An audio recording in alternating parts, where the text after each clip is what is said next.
Hello everyone, I'm Glenn Akramoff with Akramoff Consulting. Today we're going to talk about my leadership story, how I knew that I was going to be a leader. And hopefully it inspires those of you who are wanting to be a leader or starting to know that you might be one anyway. Okay, so Glenn, it's funny, there's that saying, right? Leaders aren't born, they're made. And I do believe that, right? You don't come out of the womb thinking that I'm going to be a leader. Although sometimes there are those toddlers at daycare that like that kid was born to lead, right? But so often there's a moment or something that happens in someone's life where they realize that that's what they were meant to do, or that's the path that they want to be on. Some people are happy being followers. Some people know that they want to be leaders. So talk to us a little bit about that moment for you, because that's kind of birthed your entire career and where we are now. So talk a little bit about that moment for you. Yeah, it certainly has. So kind of before we get to that, the first part is I had been kind of pushed to be leader from when I was really young. Not by my parents, but when I was in groups. People just thought that I should be the leader. Mm-hmm. And I was reluctant at best most of the time. As my life progressed, I started working as a maintenance worker for the city of Olympia. The public works department that I was in was struggling with how to do recognition. You know, there was some morale issues, and so the leadership team of public works, led by the public works director, said, "Hey, let's get the staff involved in this. Let's go ahead and create a committee." You know, I just wasn't a quiet person. When I thought something was going on, good or bad, I would say so. So that's what they wanted on the committee, so they invited me to be on.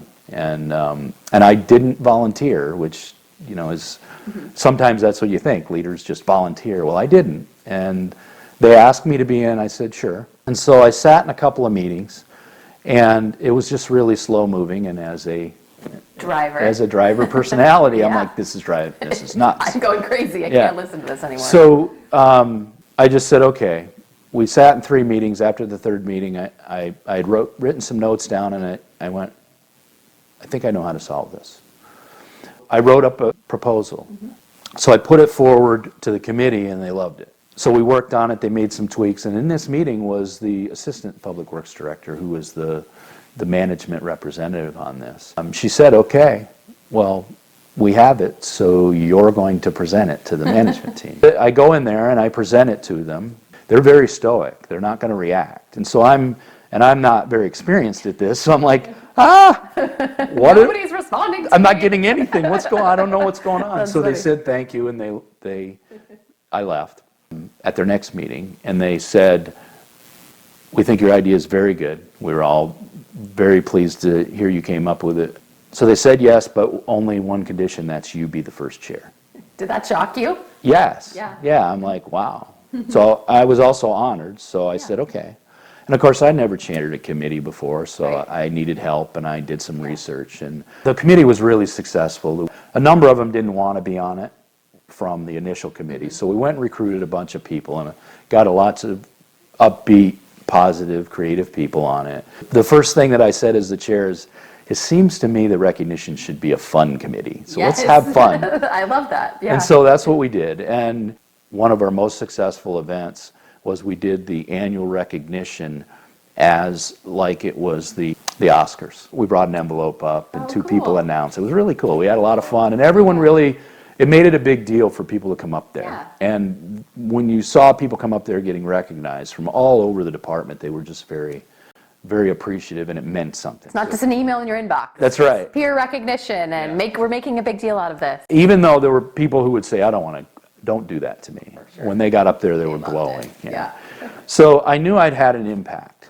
And then it was time for me to not be on the committee anymore. And that's something I've always believed is you don't want to hold on to it, because then it becomes my committee. Mm-hmm. Now, I didn't have that philosophy then, but that's since. When I first started that as a maintenance worker, and the first meeting I went to present the program, to introduce it to the staff, there's a couple hundred people in the room, and you look up and they always put an agenda up on the screen, and there was the city manager of an organization of 600 people, the public works director, and me, the maintenance worker. And as I found out later, I was the first one other than the 2 of them ever to make the agenda. Wow. So I was nervous when I spoke and everything. I wanted to say, goodbye and hand it off to the next person. And in the middle, I got emotional.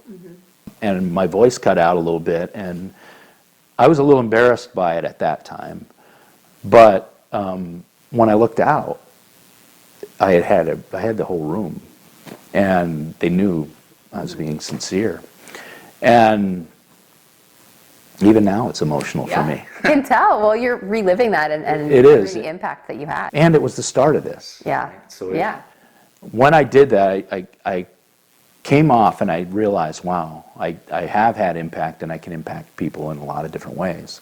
One of the leaders that I respected greatly on the committee, he was been a supervisor a long time, was known as one of the better supervisors, a really good, solid leader. As I'm walking out, he's off the stage, kind of, it wasn't really a stage, but I'm walking off and he smiles at me and he said, "That's why you were meant to be here." That's so cool. I realized right then that this is what I can do, and not everybody can impact a room like that. Yeah. And I don't know why I was given that skill. You know, I talk about that you have gifts that you're given, and my dad was a good storyteller, and my mom was real confident in front of groups, and they were both really good public speakers, and it just has rubbed off. And I realized that day that I'm not, even though I had thought I'd be a maintenance worker my whole career, and I actually had become good at it and liked it, I realized that part of my life was over that day. And I was still a maintenance worker probably for another 18 months before I moved into being supervisor. But that was the day Akramoff Consulting was born.